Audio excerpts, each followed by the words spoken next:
Assalamualaikum warahmatullahi wabarakatuh. Dalam video ini saya akan menjelaskan materi tentang kontaminasi mikotoksin pada buah segar dan produk olahannya serta penanggulangannya. Sebelumnya izinkan saya memperkenalkan diri. Saya sendiri Ajrul Himawan dari Program Studi Teknik Pertanian Fakultas Pertanian Universitas Syahkolot. Video ini saya perbuat guna memenuhi tugas mata kuliah Teknik Penyimpanan dan Penggudangan kelas 1.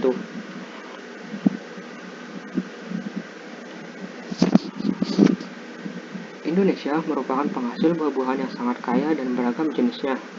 Produksi dan luas pertanaman buah-buahan cenderung meningkat. Namun di balik potensi yang sangat besar, sebagai negara tropis yang memungkinkan beragam jenis buah dapat tumbuh dan berkembang, masalah mutu dan keamanannya masih perlu mendapat perhatian. Iklim tropis dengan tingkat kelembapan yang tinggi menjadi faktor penyebab berkembangnya kapang yang mencemari aneka buah di Indonesia, terutama kapang yang menghasilkan mikotoksin. Mikotoksin merupakan senyawa organik beracun hasil metabolisme sekunder dari kapang seperti fungi, jamur, dan cendawan. Menurut FAO pada tahun 1981, buah mempunyai karakteristik yang berbeda dengan produk serealia, yaitu mudah rusak atau perishable karena mempunyai kadar air yang tinggi, sekitar 70-95%. Tekstur lembut dari simpannya hanya beberapa hari. Produksi, ekspor, dan impor buah di Indonesia.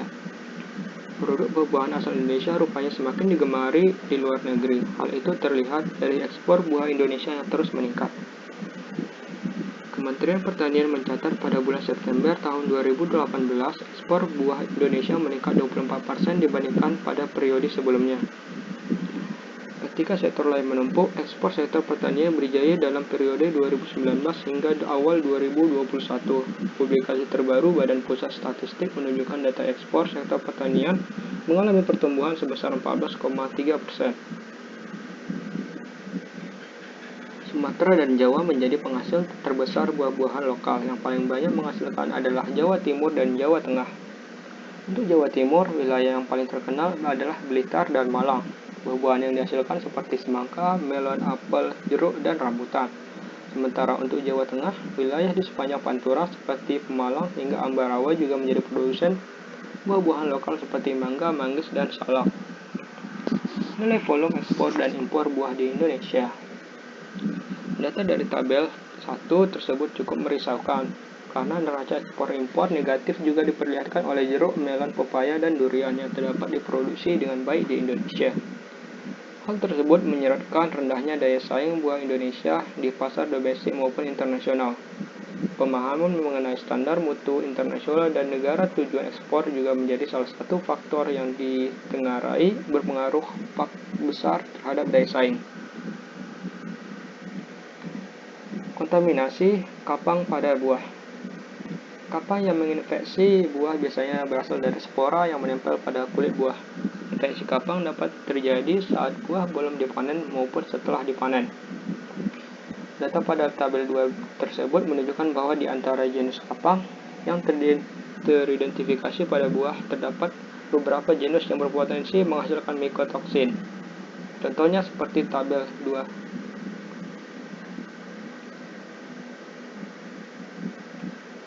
Kapang pada umumnya teridentifikasi pada buah yang ditandai dengan adanya noda warna hitam. Sedangkan pada buah yang bebas noda tidak terdeteksi adanya jamur. Contohnya dapat dilihat pada gambar yang sebelah kanan. Mikotoksin utama pada buah.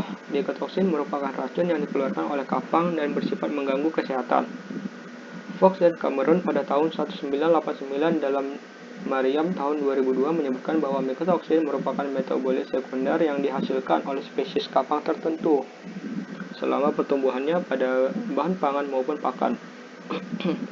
Pada umumnya, mikotoksin bersifat kumulatif sehingga efeknya tidak dapat dirasakan secara cepat, tetapi harus melalui analisis laboratorium terlebih dahulu. Pada umumnya, mikotoksin bersifat kumulatif sehingga efeknya tidak dapat dirasakan secara cepat, tetapi harus melalui analisis laboratorium terlebih dahulu. Pertumbuhan kapang tidak selalu identik dengan produksi mikotoksin karena berkaitan dengan kondisi tertentu agar kapang mampu menghasilkan mikotoksin. Contohnya seperti bagian berikut. Contohnya seperti patulin, aflatoksin, okratoxin, dan alternarial toxin.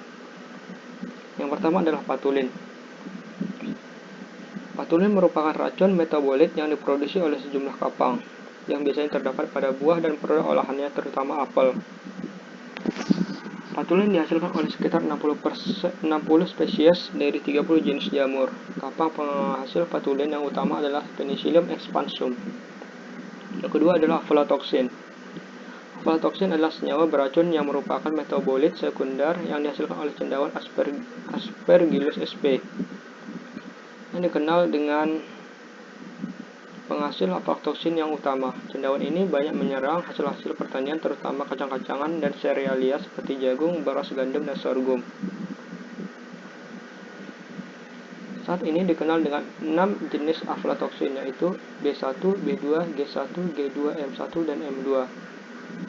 Aflatoksin M1 dan M2 merupakan metabolit aflatoksin B1 dan B2 yang terhidroksilasi dan dapat dijumpai dalam susu dan olahan susu yang diperoleh dari hewan yang mengkonsumsi pangan yang tercemar aflatoksin. Contohnya adalah jagung berikut.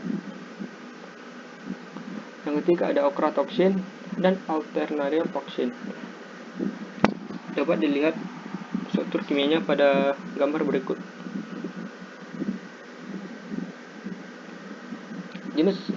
Jenis toksin ini mempunyai aktivitas imunosupresif, menghambat gluconeogenesis pada ginjal.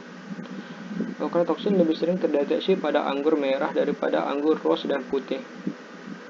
Penanganan dan penanggulangan mikotoksin serta prospeknya. Penanganan pasca panen buah merupakan salah satu titik krisis terjadinya infeksi kapang penghasil mikotoksin. Oleh karena itu, penanganan buah yang tepat diharapkan mampu menurunkan infeksi kapang. Proses pemanenan buah menggunakan tangan dan paparan sinar matahari efektif menurunkan tingkat kontaminasi mikotoksin pada figs.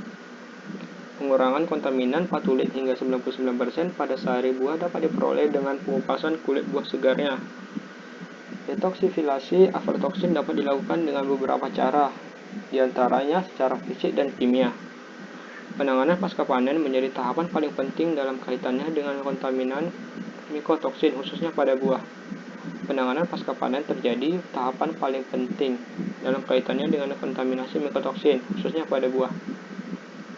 Dan adapun kesimpulan dalam video kali ini adalah aneka produk buah segar maupun olahan berpotensi untuk dikembangkan di Indonesia dan menghasilkan devisa.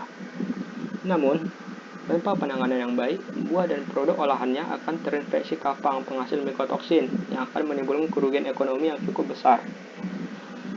Jenis kapang yang teridentifikasi pada aneka buah dan berpotensi menghasilkan mikotoksin antara lain Fusarium sp, Aspergillus sp, Penicillium sp, dan Alternaria sp. Jenis mikotoksin yang biasa terdapat pada aneka buah antara lain adalah patulin, aflatoksin, okratoxin, dan alternariol. Kontaminasi mikotoksin dapat terjadi pada tahap prapanen maupun pasca panen, serta selama pengolahannya.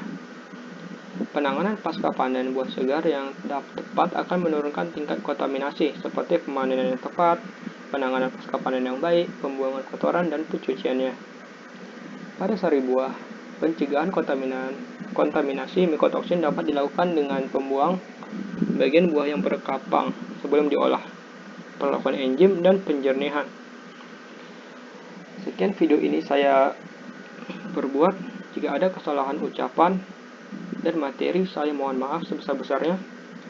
Saya ucapkan terima kasih. Wassalamualaikum warahmatullahi wabarakatuh.